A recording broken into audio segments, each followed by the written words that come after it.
Hello mga kapanda, mga kaning-aning. Ayan, ito ang kwento ng buhay naming mga OFW. Kung saan kami nagsimula. Ayan guys, saan nga ba nagsimula lahat ang kwento ng OFW na nakatira dito malapit sa Amokyo? Charorots, ayan. Guys, nagsimula ang lahat dito. Dito sa may tinatawag naming quadrangle. Dati wala to guys, oh. Ayan. Dati yan is talagang pabilog yan. Pero tinanggal nila, nilagyan nila ng kuwan. Para siguro yung iba dito, pag may naka-wheelchair, yan. So dito lahat nagsimula. Lahat ng mga kwento namin. Dito namin nakilala ang mga kababayan natin, mga kaibigan natin. Dito maraming mga kwento ng buhay. Masaya, may malungkot, may nakakatuwa. Ayan, dito rin nabuo yung samahan ng mga OFW.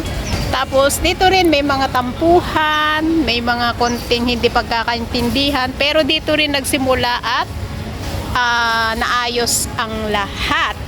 Saksi ang puno ng balete. Ayan guys, ang balete. Ito yung saksi, yung puno. Ayan. Yan yung puno na matagal. At saka saan pa? Ayan pa yung isang puno. Ayan pa yung isang puno. Ayan. Saksi yan sa lahat. Ayan. So dati linis, di ba? Dati ito walang paint. Kon lang siya. Plain lang yan guys. Plain lang yan guys. Pero ito dati meron na. Ito yung puno. Ito yung saksi sa lahat.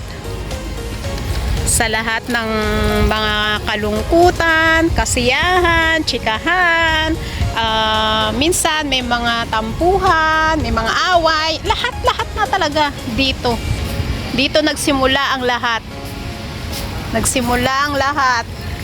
Hanggang sa yung iba is wala na. Umuwi na guys.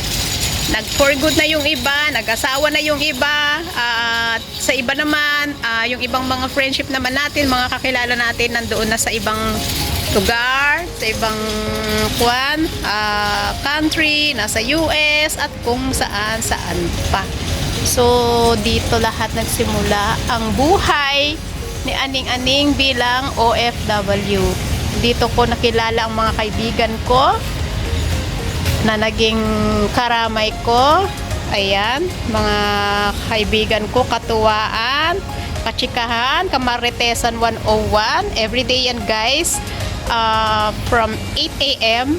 Ayan, 8 AM dito na kami lahat.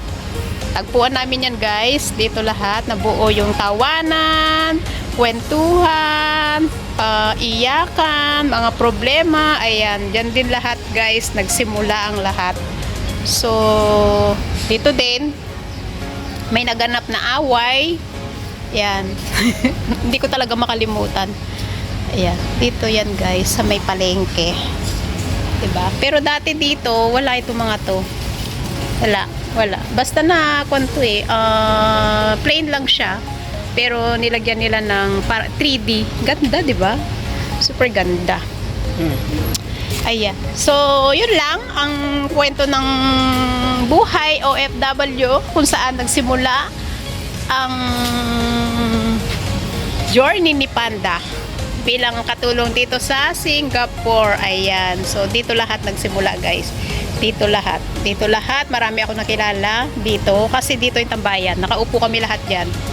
Yan. Maraming po salamat sa ating silent viewers, members, super chatter, all YT team supporters, OFW, live host na nagpapasugod sa ating premiere during the day and the night. Maraming pong salamat.